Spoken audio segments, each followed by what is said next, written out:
Et cette dame dit des bêtises qui sont grosses comme elle. Vous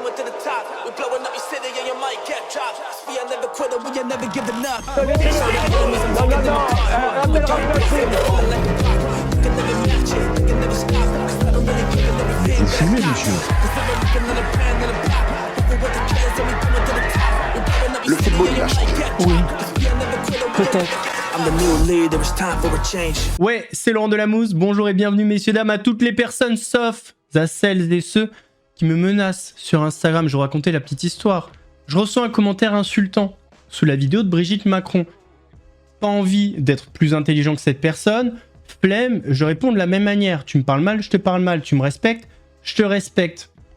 La personne vient sur Instagram commenter une de mes photos en disant je vais te laisser sur civière. Petite menace. C'est un DJ qui habite à Cannes. Bon, occupe-toi de ta musique. Parce que quand on fait une musique de merde comme ça, normalement on doit s'en occuper. Pour les gens qui aiment la musique, les mélomanes comme moi et d'autres personnes, la musique c'est sacré.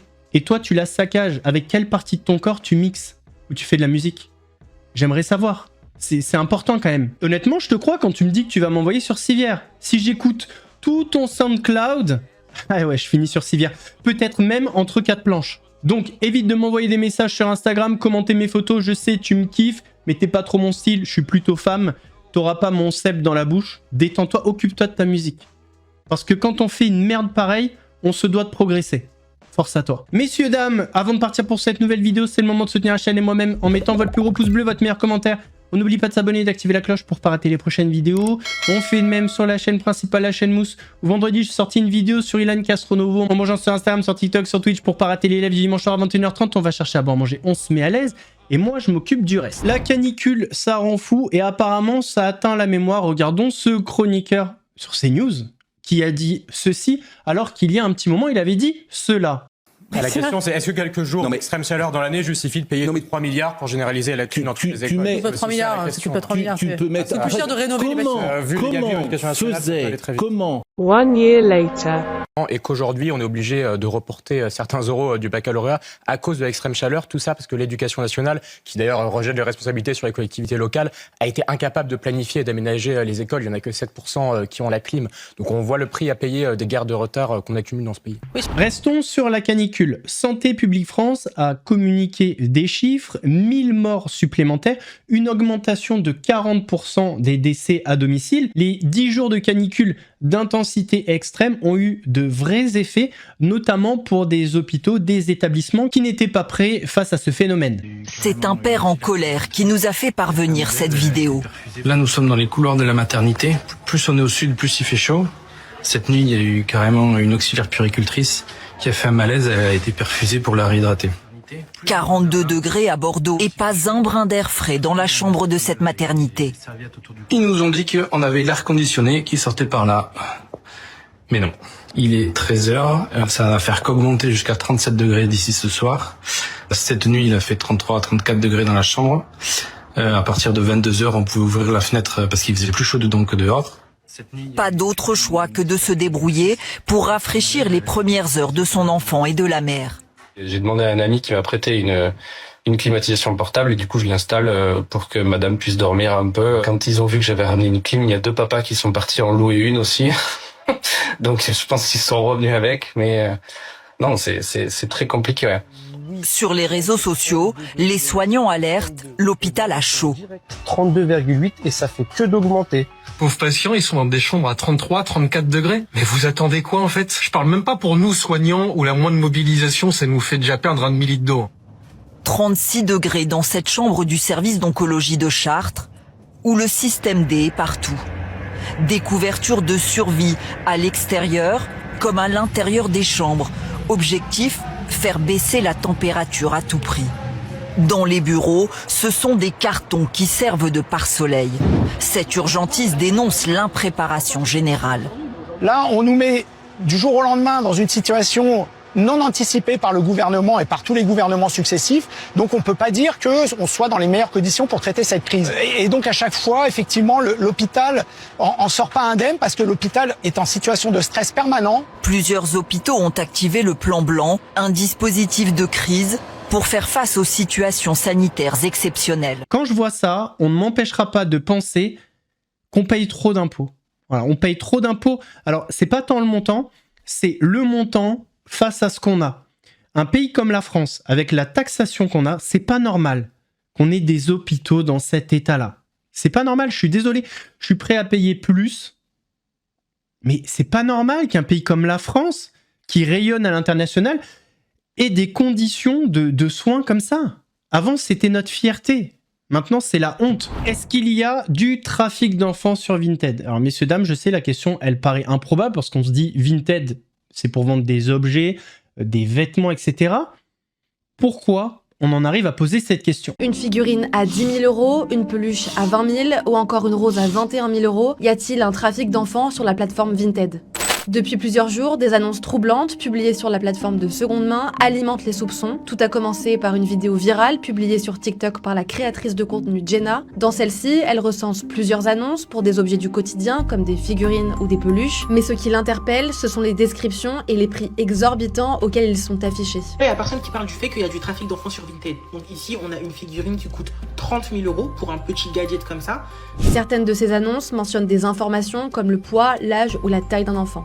Peluche, 10 ans, femme, blanche, vierge. Figurine féminin, 16 ans, 173 cm, Congo, jolie, dressée. Petite peluche sans danger, taille 130 cm, 5 ans.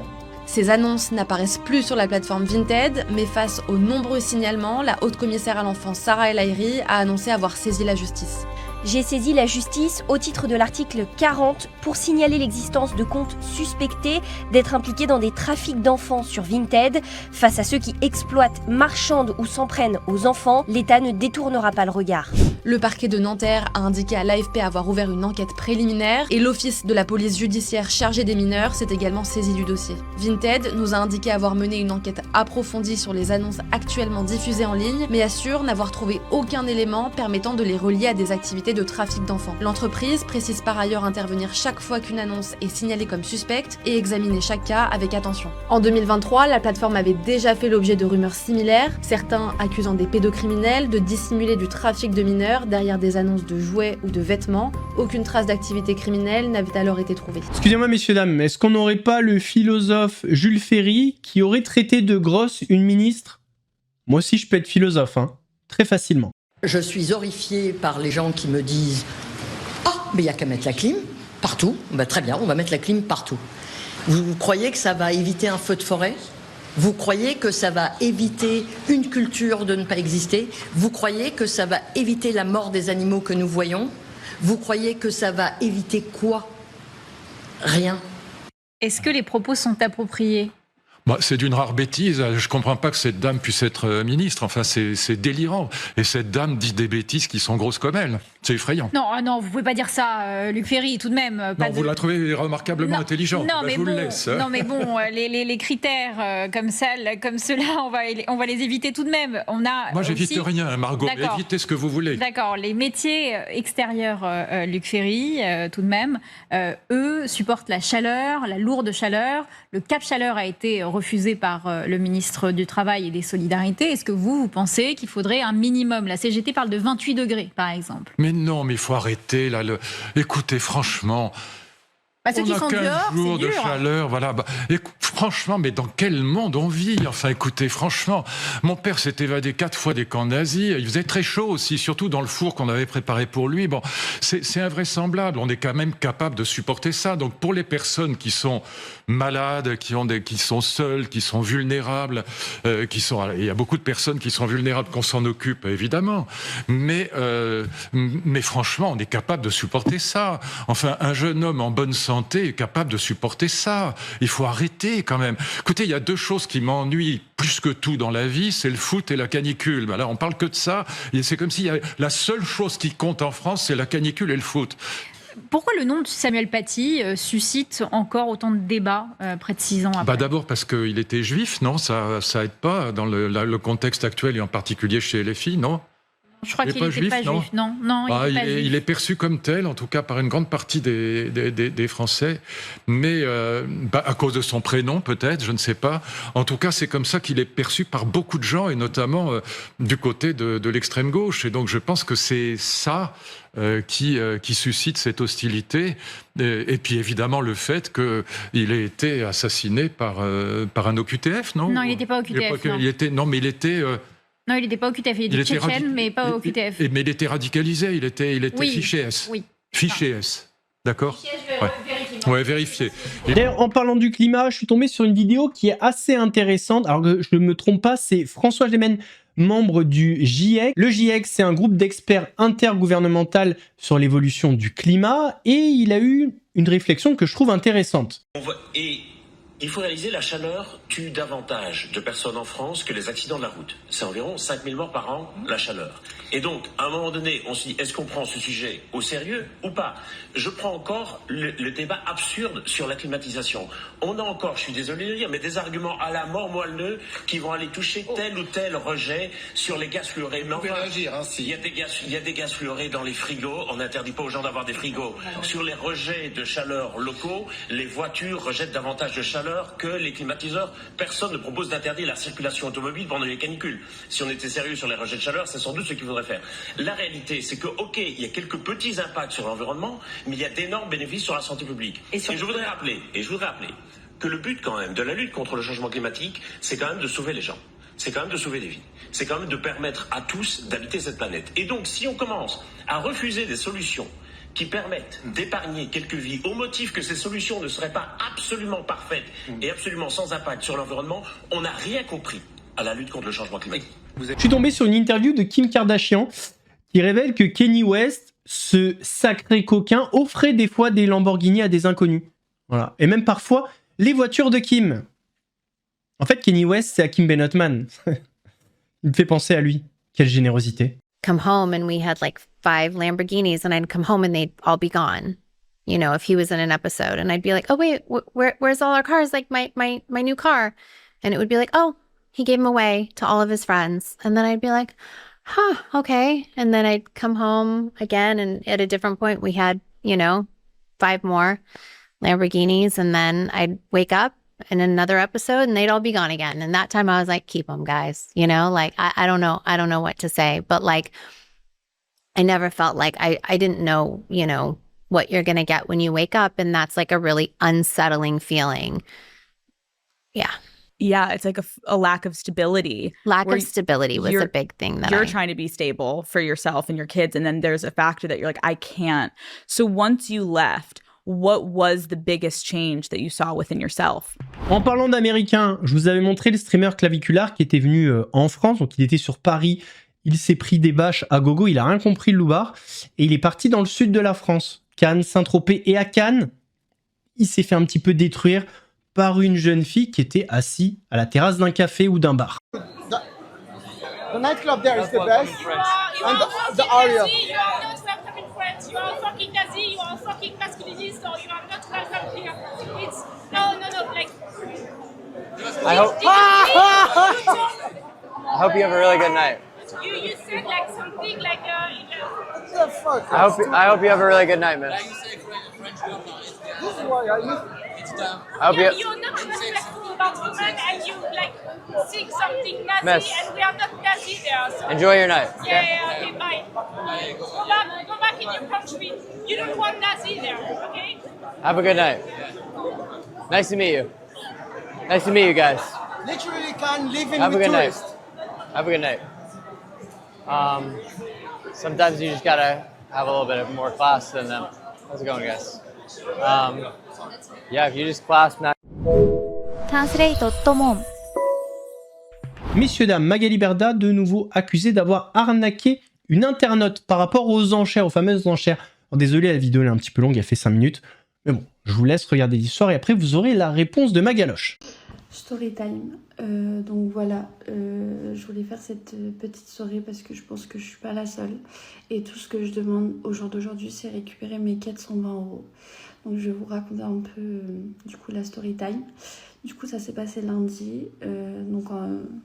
Enfin, je pense que je suis pas la seule, mais je passe beaucoup de temps sur TikTok et tout, à scroll, enfin bref.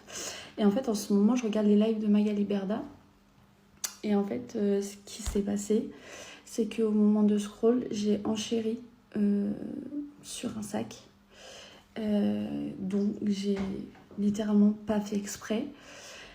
Sauf que après j'ai scroll et là je vois la notification de ma banque, moins 420 €. Après je vois PayPal, moins 420 € et tout. Là je réalise que j'ai acheté un sac. Le sac, littéralement affreux. Je pense que personne ne l'aurait acheté, honnêtement. Suite à ça, en fait, je connais pas trop comment ça se passe et tout sur TikTok et tout. J'ai jamais commandé sur TikTok, enfin bref. Et du coup, j'envoie directement parce que du coup, ça me met Magali vous a envoyé un message, merci pour votre commande, nan. Du coup, j'envoie un message, je dis excusez-moi, j'aimerais annuler, j'ai pas fait exprès d'acheter en gros. Et là, ça met trop tard, expédition, je sais pas quoi, nan. Du coup, je fais une demande d'annulation. Ça a été refusé. J'en ai redemandé une, ça s'était refusé. Je crois que je l'ai fait 3 fois. Refusé. Après, du coup, j'étais là, je cogitais tout dans ma tête. Je fais opposition sur ma carte. Je me dis, avec un coup de bol, le paiement et tout, enfin, ça va se dire en gros piraté ou autre. Et en gros, non, le paiement est bien passé. Ça me met que la commande, je vais la recevoir dans tous les cas. En gros, je réalise. Donc je reçois mon colis. Donc ça s'est passé lundi. Aujourd'hui, on est vendredi. Je l'ai reçu hier jeudi. Très rapide, hein. Par contre, si vous achetez, vous allez vite recevoir votre colis. Donc je reçois le colis.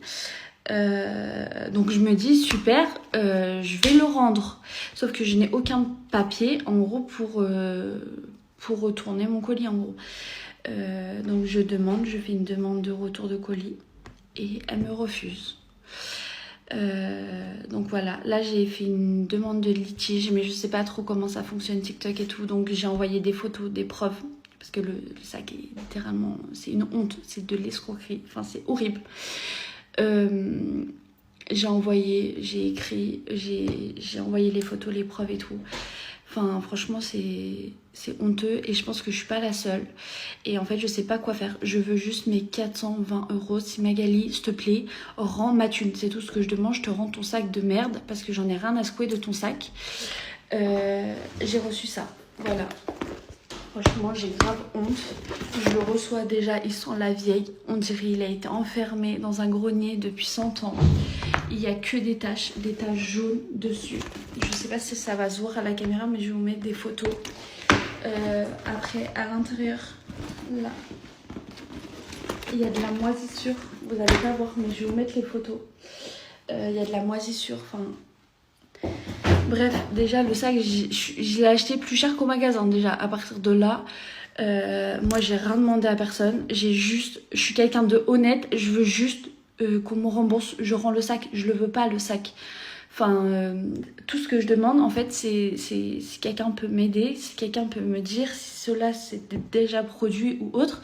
Parce que moi au final j'ai rien demandé. Je veux juste rendre le sac et récupérer mon argent. J'ai jamais demandé de mettre 420 € dans un sac, surtout par erreur. C'est pas comme si j'ai voulu acheter un sac ou autre. Surtout que je suis persuadée que c'est un faux. Je reçois, soi-disant, une preuve d'authenticité. Je reçois ça, je prends ça, je scanne. Du coup, je me dis peut-être que ça va me diriger dans un site. Ça me reproduit la même photo. En fait, elle a juste photocopié. Donc, en vrai, je sais même pas si c'est un vrai ou pas. Franchement, je reste naïve sur ce sujet-là. Je n'ai aucune idée. Donc, je fais cette petite story time. Je vais vous mettre des photos dans tous les cas.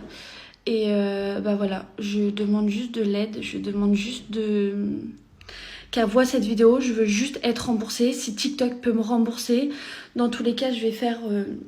J'ai demandé le litige. J'espère que ça va fonctionner. Tout ce que je demande, c'est qu'on me rend mon argent.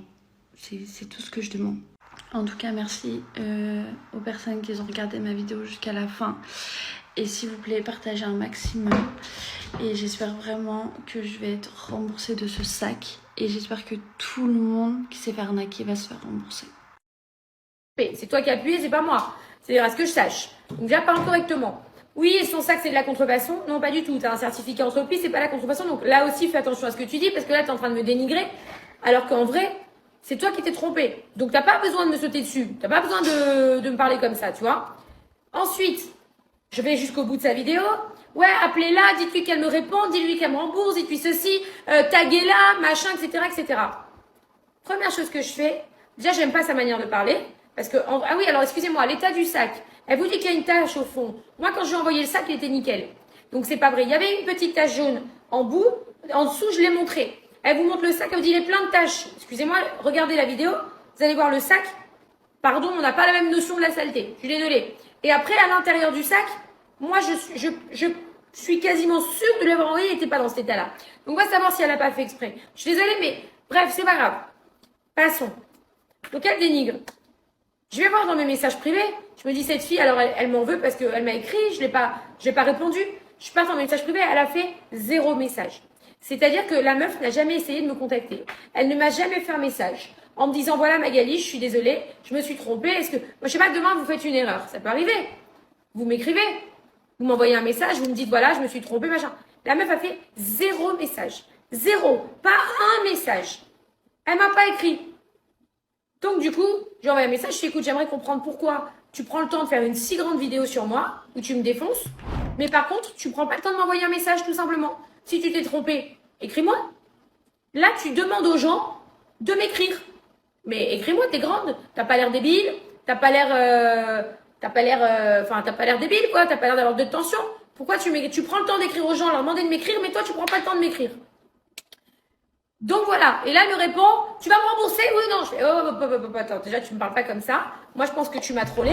Messieurs, dames, on va terminer avec Jimmy Mohamed, ancien chroniqueur, alors peut-être pas TPMP, mais de Balance ton poste, il a peut-être fait les deux, je sais pas. Sa femme a pris la parole pour dénoncer des violences conjugales. Elle avait déjà dénoncé Jimmy Mohamed, je crois que c'était en décembre. Elle parlait de son hygiène de vie, j'aurais dit pas manger ci, pas manger ça, et dans sa voiture il y avait plein de bars, des sneakers, des trucs comme ça. Bon voilà, c'est aller plus loin. C'est aller plus loin, donc là elle a partagé des photos qui laissent sous-entendre qu'il y a eu des violences. Il l'a attrapée pour pas qu'elle parte, enfin on sait pas trop ce qui s'est passé, mais des violences. Et en plus de ça, elle a rajouté qu'elle était harcelée par des maîtresses de Jimmy Mohamed. Bon, ça on s'en fout un petit peu, c'est histoire privée, mais bon, concernant les violences, effectivement, on condamne Jimmy Mohamed. En plus, quand tu le vois, tu te dis pas, tiens, et en fait c'est souvent ça au final, hein. C'est pas forcément les hommes les plus costauds qui paraissent bruts comme ça, qui au final tape les femmes. Bien évidemment, si vous êtes des hommes, messieurs, on ne tape pas les dames. Très important, c'est un principe de base, hein. Peu importe ce qu'il se passe, on ne les touche pas. Enfin, vous avez compris, pas de violence. Enfin, si c'est de la violence consentie dans un cadre bien spécifique, tout le monde est d'accord, ok. Mais la violence, genre... tout ça, c'est non. À tout jamais. Et d'ailleurs, là, je parlais de la violence physique, mais les violences psychologiques, c'est pareil. C'est pareil. Et pour vous, mesdames, si un jour un homme lève la main sur vous, partez. Un homme qui le fait une fois, il le refera. Et je reprécise aussi quelque chose de très important. Il y a un numéro pour ça. Le 3919. Si vous êtes confronté à de la violence conjugale, appelez ce numéro. Messieurs, dames, on arrive à la fin de cette vidéo. J'espère qu'elle vous a plu. C'est le cas, votre plus gros pouce bleu, votre meilleur commentaire. On n'oublie pas de s'abonner et d'activer la cloche pour ne pas rater les prochaines vidéos. On fait de même sur la chaîne principale, la chaîne Mousse. Vendredi, j'ai sorti une vidéo sur Ilan Castronovo. On me rejoint sur Instagram, sur TikTok, sur Twitch pour pas rater les lives du dimanche soir à 21h30. Nous on se donne rendez-vous mercredi pour une belle vidéo. En attendant, prenez soin de vous. Laurent Delamousse vous salue. Par contre, pas une bonne journée à l'autre DJ de Cannes de merde là. Toi, va bien te faire foutre. Ouais, c'est mousse. Très frais comme une mousse. Léger comme le houmous. Piquant comme un bimous. Un gros lion te course. Tu cries, t'as la frousse. J'arrive à la rescousse. Regarde, ouais, c'est mousse.